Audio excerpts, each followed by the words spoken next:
I did my research on how to establish a service desk and the things that go into starting one. The first important topic I covered was what a service desk is and how it differs from a help desk. A service desk allows for technicians to work on projects and strategies for the company as a whole, and a help desk is more for end user support and working on tasks as they come up and finishing them in a shorter amount of time than a help desk or than a service desk would. A service desk almost always includes a help desk, since most companies that have enough technology to need a service desk also have issues with the technology requiring a service desk or a help desk. Technicians hardly ever get to work on setting up a service desk, however, which is quite an involved process. There's a lot of research and meetings and just general input from managers throughout the company that goes into it, and it can take quite a lot of time.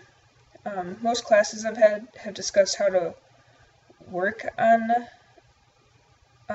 my skills and technology knowledge to work on a service or help desk, but not so much of how to actually start one up. Though I have had some that have been how to more properly do research for this type of project.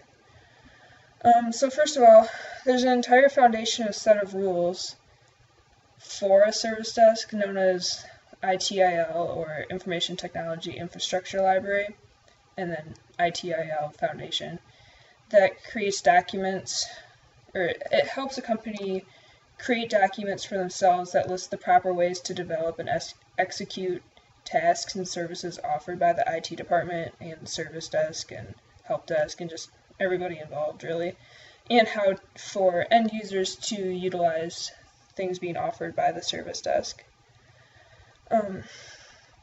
That's something that should be looked into and carefully thought about by the people developing the service desk for a company, and technicians and managers as they, like throughout the years, as they trade out technicians and technology changes and stuff. Just something that needs to be thought about when you have a service desk, especially since the ITIL Foundation seems to have a lot of respect throughout the community. So, things to also think about are mobile devices as something to be used by technicians for the service desk. It's important that they know about the technology, since it's something that the end users are using and will need help with setting up or fixing, or just, it's a good thing to know about, and it can take a lot of time off of response time and closing tickets. It allows technicians to go from one person to another without having to go back to their desk necessarily, which can take off a lot of time if you have a large company or have to go to different buildings or something. It makes it so that they don't have to do their paperwork and can use apps and stuff.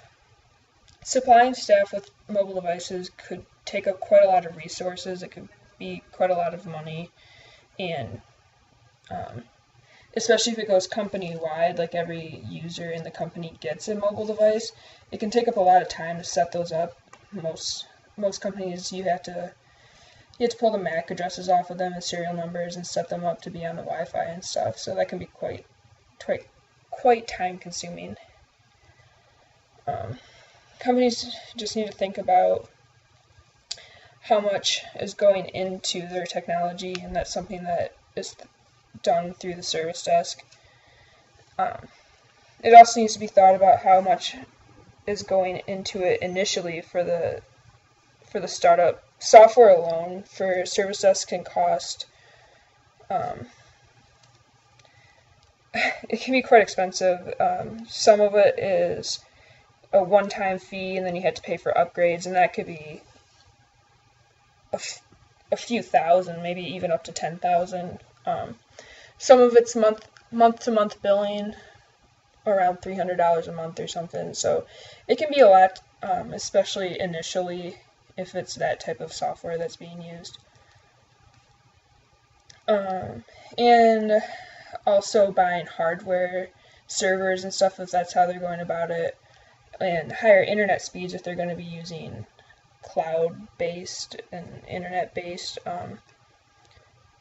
options for ticketing systems and stuff. And investing in space for servers. If they don't initially have server rooms available, ones would have to be set up, and that can take a lot of time and effort and cost a lot of money. You have to put in air conditioning and ventilation and stuff. So and implementing data recovery plans can be quite expensive. Having backup systems and stuff. Just things that companies need to look into when they're implementing service desks.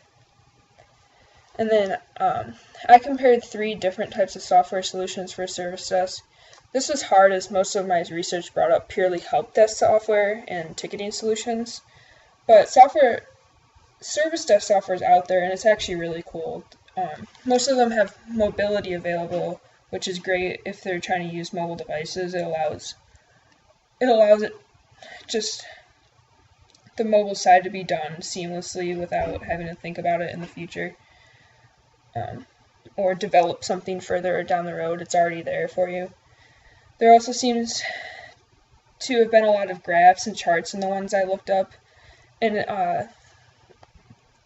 that's good information that can be used by the IT staff, but a lot of it was also being used by the company in general, managers in general. It compared the IT department to the rest of the business. The IT department isn't what's making the company money. They're actually costing the company quite a lot of money, but that doesn't mean that they're not super important for the company to be able to do what they're doing. And the software that I was looking at found ways of comparing the differences between the different parts of the company without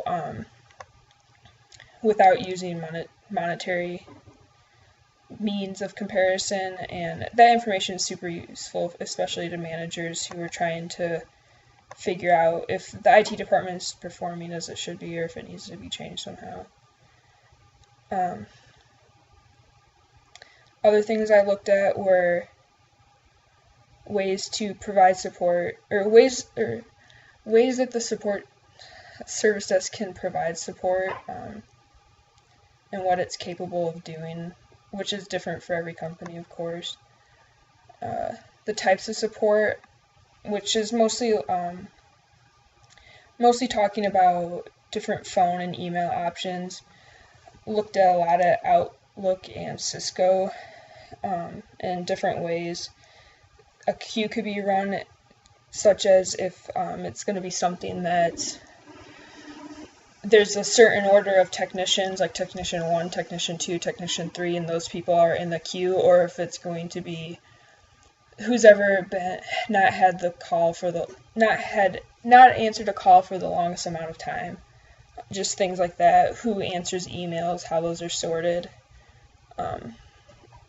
Just different things that could be managed and talked about.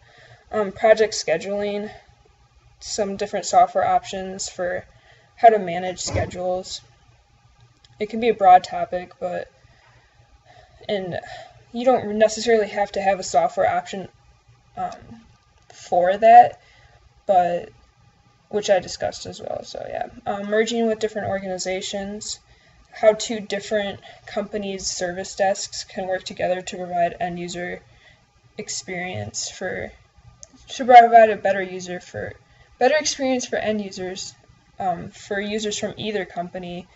Maybe they call the help desk for one company asking questions about the other company's information, just making it so that they can be transferred quicker, or that company can answer the other company's information without having to make the end user run around and stuff. And then the last thing I talked about was business objective alignment and how the company would work with the IT department as well as the business as a whole. So that was my research, and